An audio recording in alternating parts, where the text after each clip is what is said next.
guys, welcome back to another video, another build breakdown. We got a 2C X3 2021 in the house. This machine used to be a blue, silver, and black machine. Check out these pictures. Brother, And unfortunately, it wasn't a little bit of a fender bender. This is an insurance repair, and we made a little color change. As you can see, we got a prismatic red. Like you saw in one of the previous videos, we did do powder coating with our friends at Pacific Finish, and we basically changed the whole look of this machine with a new cage and a new suspension and new badass wheels. So let's get into it. First of all, this thing already had a set of TMW off-road doors, and they fit perfect. Not very much damage on these besides some scuffs, so he decided to forego any of that and focus on the rest of the parts that we just swapped out. So cage, got rid of the nasty silver cage which is laying over there on the ground, and replace it with a nice TMW cage, 2-seat with no intrusion bars, no grab handles, but a 40-inch pocket. Pretty cool. I like the look of it. I actually really dig the fact that there's no grab handle. It kind of makes the cage look different in comparison to like the machine that I have, my Big Blue. So gives it a different look, a little bit more sleeker. By the way, you guys can buy this cage on the website glifeutv.com. Ships to anywhere in the United States. Furthermore, not on the website, but we do offer a 2-seat chopped cage version of this from TMW Off-Road. So if you guys want to know more about that, as always, hit me up at info@glifeutv.com. That cage came out in a beautiful red. We did the gloss black roof to kind of give it a little bit of a two-tone look here, nice and glossy. We also replaced the fenders in the original triple black that has that nice sparkle to it. That looked really good. What probably would have finished this off is actually if we redid the doors. So if we redid the door frames in red, maybe did a gloss black to the skins, that would have looked really good, but he opted out for that. Then we continue with the suspension. The suspension, it was pretty tweaked, mainly the arm on one side and then one of the trail arms. Nothing too crazy, but we decided to just go ahead and replace the whole thing with some badass suspension parts from HCR. We have the dual sports upper and lowers with the SmartShox sensor brackets, and we also did the gusset kit by TMW Off-Road. So this is the match made in heaven. These two companies pretty much work together to make sure this all, you know, fits perfectly. Be very careful when mixing and matching shock tower braces and gusset kits from different companies, because you can have issues. In this case, this works perfectly. We've done this tried and true multiple times on my X3s, my friends' X3s, and other customers that we have worked on here. So this looks really good. We also did the gloss black on the logos again to kind of coincide with everything else. Nothing else going on in the front besides the fact that we replaced the front fascia and this bracket as well, or excuse me, plastic, because they were damaged from the rollover. The fenders were fine on this machine. The only other damage besides those plastics up front were the fenders, and like I said, we replaced them with some gloss black versions and new flares. way better, way better. We also did the cage trim because that's one of the things that always gets damaged on a rollover. We did transfer his old Rockford Fosgate stage 4 speaker pods onto the cage.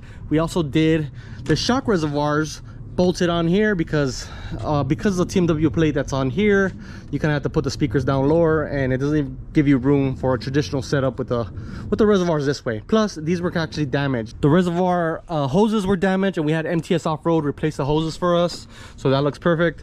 And as you can see, there is no longer a bed here. The bed was broken. Pretty much the whole flap that holds this piece here was gone. It was broken.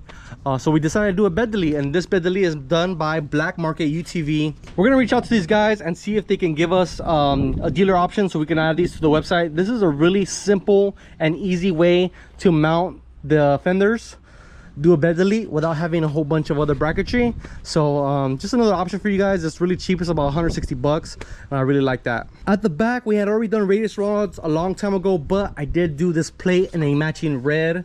We left these anodized black how they were, and then we did the HCR trailing arms with the SmartShox bracket to match the front. So it looks really good. Same thing with the back. We got the gloss black logo. And then we also did the springs. That's one thing I forgot to mention. These springs were actually blue before. We had a Pacific Finish go ahead and acid dip these, remove the powder. Made sure not to freaking burn them, because if you burn the springs, it could change the rate or damage the rate. So they're acid dipped. to remove the powder and then sandblasted and repowder coated in that same awesome red, and that looks freaking awesome. Looks good. Very happy with the way that turned out. The only blue left on this machine, because we did remove some labels here, is the seats. So I told them you could find some all black seats on OfferUp or Facebook Marketplace from time to time. They're about $100 a seat, not too bad. And then also these are on here. I have a little bit of blue, but I don't want to peel them off because maybe he's gonna like the fact that it says Turbo RR. Last thing that we added and changed were the wheels. So he originally had the factory gray and blue wheels that come with this machine. I think they're all blue with some machining to them.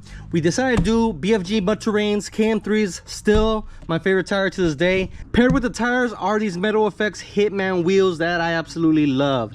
Keeps the same track width on this machine, giving you a very close to stock offset.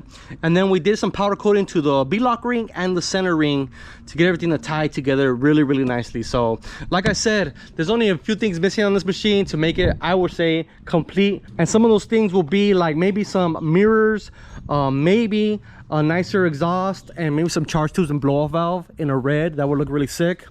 And then obviously, you know, just the seats, change those to black, maybe get some seat belts in the future, some red ones, that would look good. And maybe some lighting. This thing's already set up with a pocket for a future 40-inch light bar, maybe an S8 40-inch, but something to show up in the night because it doesn't really have any lighting. That would be great. But yeah, not a whole lot much more this machine needs. It looks really good. I love the looks, I love the colors. And that's it for this build breakdown. Thank you guys for watching. And if you're interested in any of these parts, go ahead and hit the links in the description, glifeutv.com, for all the parts that you just saw on this video, as well as Stay Dirty Clothing. If you want to check out our merchandise, check out these G-Life hats that we just came out with. Those are fresh. And last but not least, thank you to my Patreon members that you just saw. Those guys always go above and beyond for me. If you guys want to join that, links are in the description. Peace out. See you in the next one.